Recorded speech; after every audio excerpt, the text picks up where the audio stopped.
All right, are you ready to put those critical thinking skills to the test? Always up for a challenge. Well, today's deep dive, we're going deep into some pretty wild 9/11 theories. Oh boy, this should be interesting. We've got this audio file, and get this, it's called Conclusive Evidence. The 9/11 planes were not real. .mp3. Conclusive evidence, huh? Well, color me skeptical.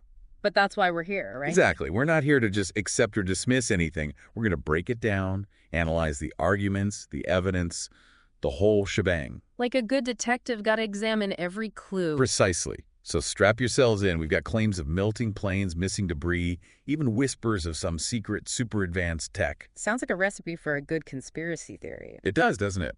So they start off swinging with this melting planes argument. Melting planes. Yeah, they're claiming that the footage shows the planes sort of just phasing into the towers, defying all those pesky laws of physics. Ah, I see where they're going with this. Yeah, they even bring up those videos you see where a plane has a rough landing and, like, a wingtip snaps off. Right. Trying to make a point about how planes are fragile, but you can't really compare a bumpy landing to, a high-speed impact into a skyscraper. Exactly. I mean, a paper airplane isn't going to go through a wall, but put in a rocket, different story. Yeah, it is a bit more complicated than that. You've got to consider the force involved, the speed, the materials. We're talking about a massive impact here, not a fender bender. So are they oversimplifying things a bit? A bit, yes. They're cherry-picking facts, taking things out of context. Classic misinformation tactic. Speaking of things that seem to disappear, they then move on to the lack of visible wing debris. Oh, yeah, the where are the wings argument. Yeah, they're saying if real planes hit those towers, we should have seen giant chunks of wings raining down on the streets. It's like if you drop a glass, the shards go everywhere, right? But think about the scale here. A jumbo jet slamming into a building at hundreds of miles per hour. The debris pattern's going to be chaotic, and not every piece is going to be neatly captured on camera, especially with all the dust and smoke. And the footage we do have, it's not like we have every angle covered. Exactly. It'd be impossible to capture every single piece of debris. So basically they're saying because they don't see it, it couldn't have existed. Pretty much. And again, confirmation bias at play here, looking for evidence that supports their theory, ignoring anything that doesn't fit. Okay, so they've tried to make the planes disappear, first by melting, then by vanishing debris. Now they're taking aim at the actual impact.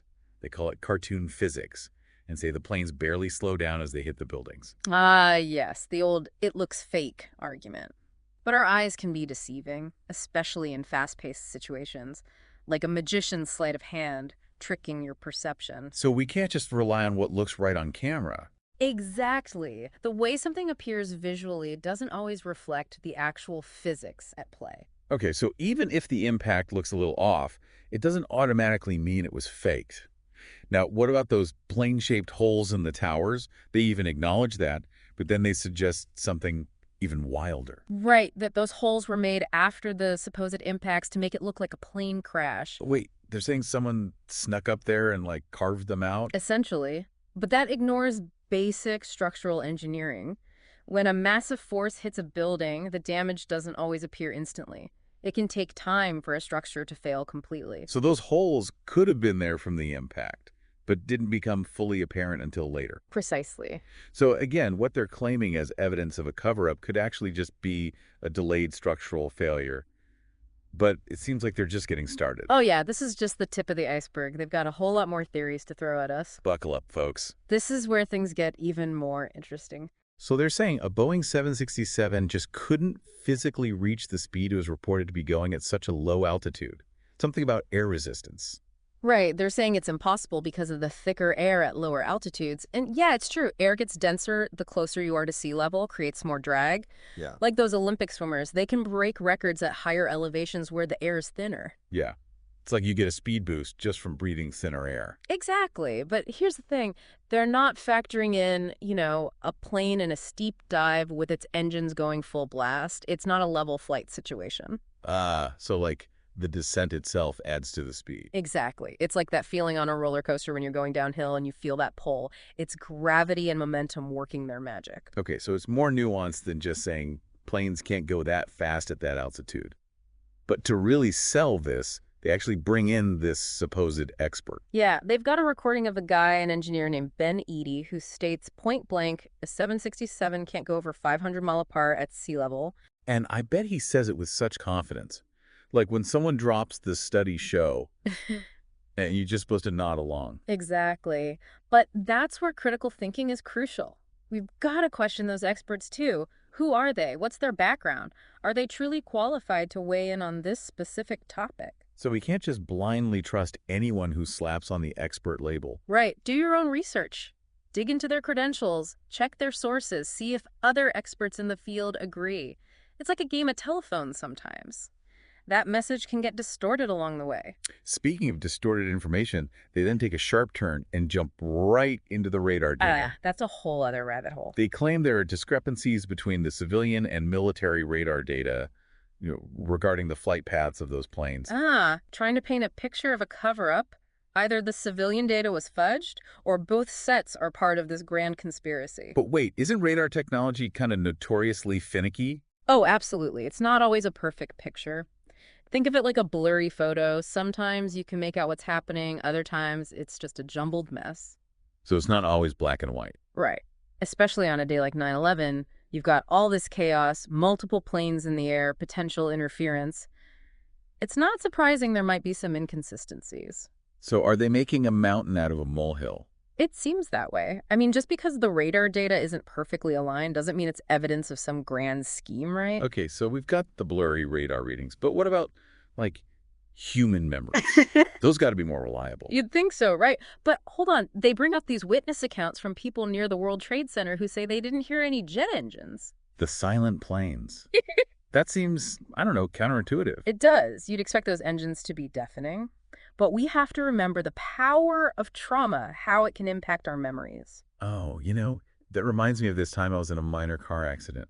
Afterwards, I couldn't remember basic details like the color of the other car or if my radio was on. Exactly. In those high-stress moments, our brains can just block out certain sensory information. Wow, that's fascinating. So those silent plane testimonies, they could just be a reflection of how our brains cope with trauma. So, not proof of a conspiracy, just the brain doing its thing. Exactly. It's another reminder that human memory, as much as we rely on it, it's not this infallible recording device.